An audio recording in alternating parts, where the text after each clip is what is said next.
En la sociedad de hoy en día se puede oír en las calles, en los medios de comunicación o incluso dentro de las propias familias utilizar términos como anormales, psicópatas, enfermos, minusválidos, retrasados para insultar o describir a una persona que tiene discapacidad. Por eso existen también personas que se llegan a ofender cuando escuchan a otras referirse de esta manera tan despectiva para las personas con discapacidad. En algunas ocasiones, las personas que utilizan esta clase de términos creen o piensan que no lo utilizan de una manera para ofender o despreciar intencionalmente a una persona con discapacidad, ya que consideran que estos términos son parte de una cultura de cientos de años. Sin embargo, no se dan cuenta que aunque como ellos lo mencionan, forma parte de una cultura, estos términos son utilizados para referirse a estas personas con discapacidad como inferiores.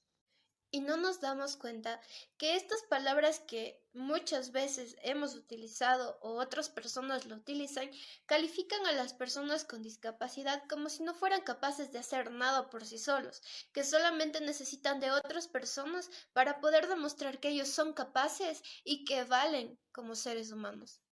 Es por eso que creo necesario que todos entendamos que las personas con discapacidad forman parte de la diversidad de la sociedad en la que todos estamos involucrados y que no es necesario que nosotros nos convirtamos en un obstáculo más para ellos, ya que creo que tienen bastante con los obstáculos que ellos se encuentran diariamente en el entorno en el que se mueven. Entonces, ¿por qué nosotros con nuestros términos, con nuestra discriminación, nos tenemos que volver un obstáculo también para ellos? Conocer un poco más de este tema, sobre todo desde un enfoque de derechos humanos, me hizo recordar cuando era pequeña. Recuerdo que mis papás tenían un amigo que tenía síndrome de Down, se llevaban súper bien con esta persona, pero recuerdo que yo tenía mucho miedo al verlo porque, no sé, en mi pensamiento de niña pequeña me ocasionaba miedo verle que fuera diferente a mí.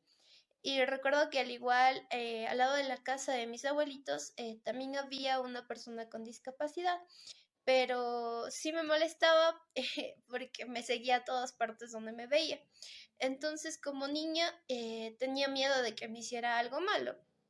Pero recuerdo que, bueno, eso fue en una edad de unos 3 4 años, no entendía muy bien, pero fue cuando ya alcancé una edad un poquito más grande, unos 9 10 años, que la mamá de este joven me explicó que no tenía amigos y que se le hacía muy difícil conseguirlos. Y que por esa razón él me perseguía mucho porque quería ser mi amigo. Pero desde ahí recuerdo que, bueno, traté de llevarme un poco más con él, de jugar y todo, pero obviamente como niña, seguía siendo una niña y no entendía muy bien este tema de la discapacidad. Tampoco entendía por qué él era diferente a mí y sin embargo crecí escuchando diferentes términos, como los mencionados anteriormente, que era enfermito, que de pronto sus papás eran malos, que era un castigo divino y un montón de términos que me confundían más antes que aclararme más sobre este tema. Y es por eso que hoy me quedo con la reflexión de cuán importante es que no discriminemos, porque como mi amiguito, ellos no quieren que nadie los mire feo, ni que mucho menos los miren por debajo del hombro. Quieren ser aceptados y no logran entender por qué aún en la sociedad no los aceptan, prefieren huir cuando los ven, no les gusta compartir un lugar en el parque, un asiento en el bus, y no entiendo cuál es la razón, porque no les van a hacer nada malo. Entonces, considero que no somos diferentes, todos somos iguales, quizás físicamente,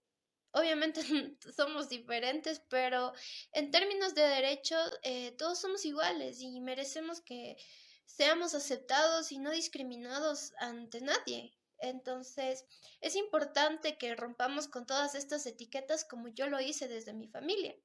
para de una u otra manera poder frenar todo este tipo de discriminación y términos despectivos a las personas con discapacidad. Esa ha sido mi reflexión de la clase de esta semana.